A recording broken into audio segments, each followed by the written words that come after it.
So this is a screencast video on how to plot a graph using the Desmos online graphing calculator. So let's firstly go to the learning place, click on this Desmos image, and as you can see the screen opens up. Up here in the top left hand corner it says Untitled Graph. If you wish you can create an account over here. So you can save your graphs, or you can just use the application and then just save the image that you need, and that's what I'm going to do today. Also down here you've got your keyboard menu. We can turn that off for the moment. If we need to come back to it, we'll do that later. And I'm going to start by adding an item, and the item will be a table. And so the data that I've collected from my journal will go straight into this table, and then I'll ask the program to plot me a line of best fit.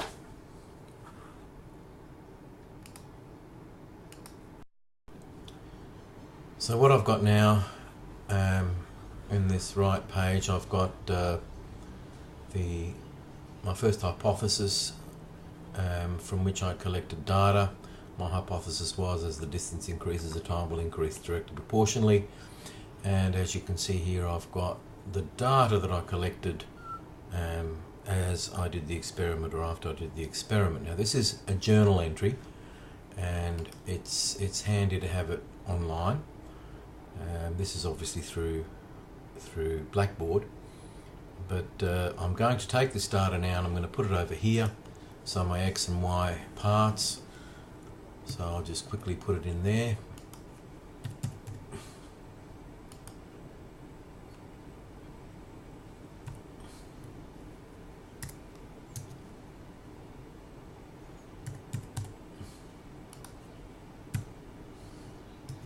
You can also do this from an Excel spreadsheet, but for the moment let's just keep it as simple as possible. It doesn't take too long.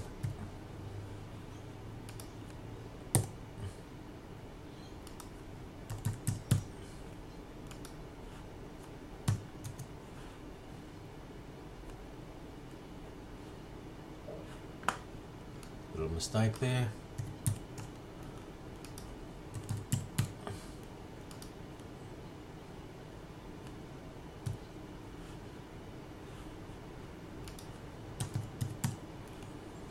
Now, as you can see over here, as I'm putting the points in, it's plotting them directly on the grid. So this will continue. At this stage I don't know what my relationship is like from this data, and I'm going to model it in a few moments.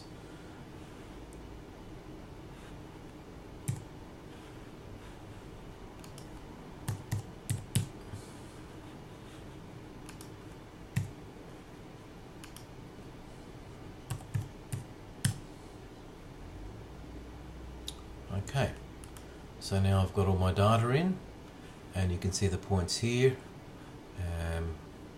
I'm now going to model this using some type of mathematical function.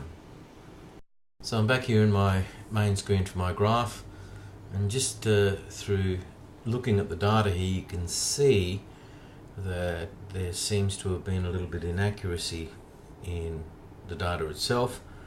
Not a lot, still looks like it's a linear relationship, but obviously all the points are not directly in a straight line. So when we do an analysis and discussion, we might try and account for that.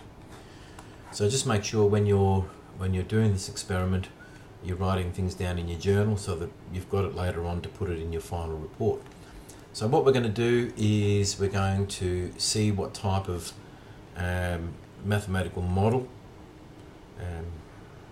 actually best fits this data. So to do that, I'll go back up here to add item, and I'll click this expression. So what type of function I'm going to get the graph, the graphics calculator to fit this data, and I'm going to assume that it's a straight line at this point, because that seems to be the best fit. So I'm going to have to type the function based on my data. Now you can see over here my data for my dependent variable is y, so that's what I want to know.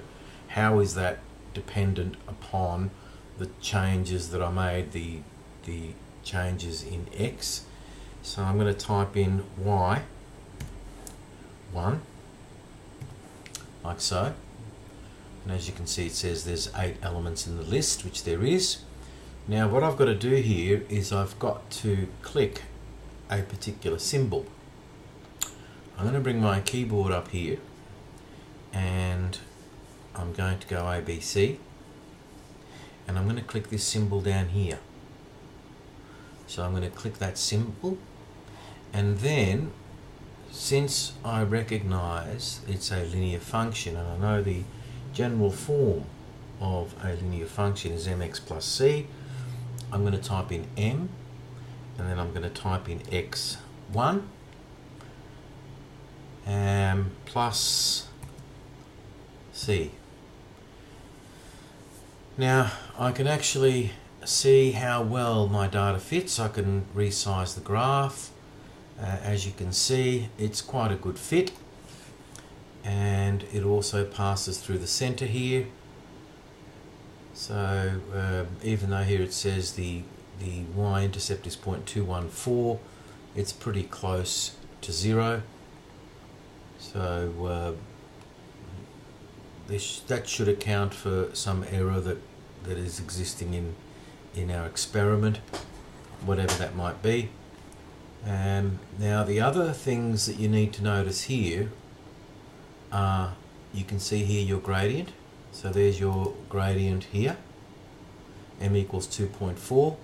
Now this r squared value, the reason this is so close to 1, it means that all the points are very close to the line. If this r squared value becomes small, let's say 0.6, 0.7, at this point I've got like nearly 99% of the points are sitting close enough to the line. But obviously if the points are scattered, that value is going to be less. So now that I've fitted my graph, I can say that it's a linear function, linear relationship, and now I can go about preparing my graph so that I can take a snapshot of it and put it in my report.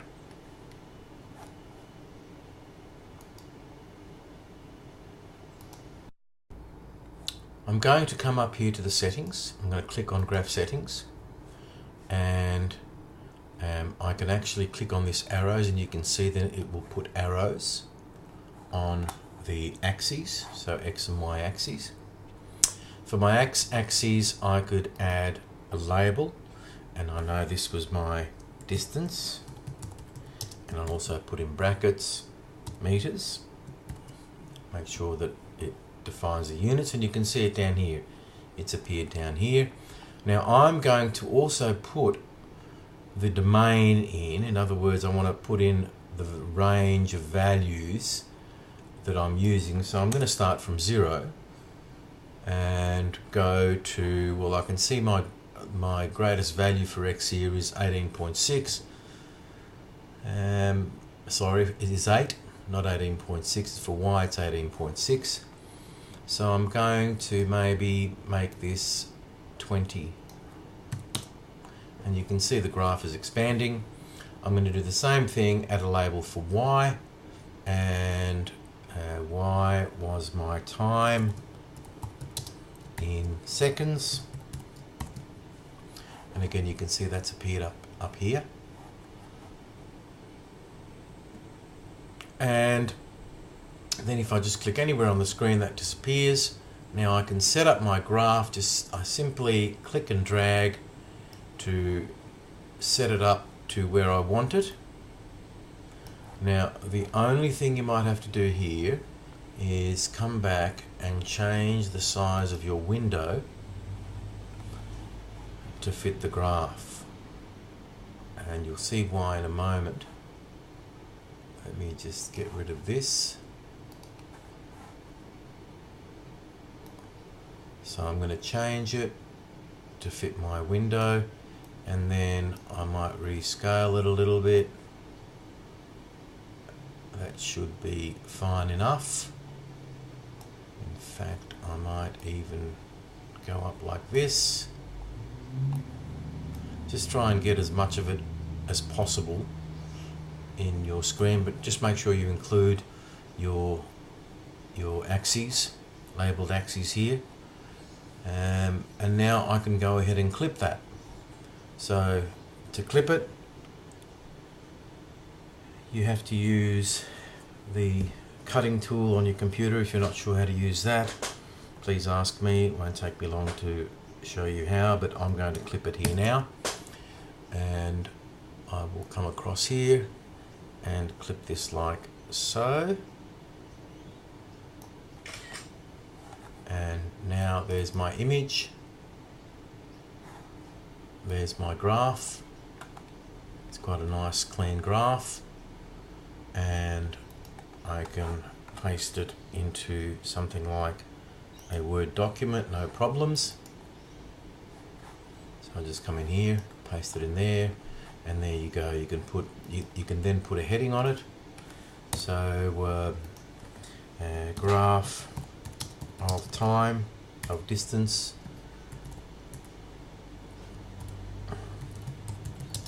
versus time.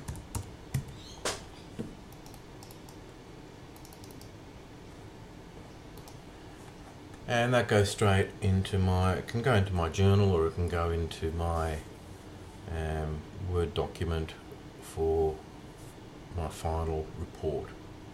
Okay. You could also take a clip of this regression here and the statistics associated with it. This is the modeling.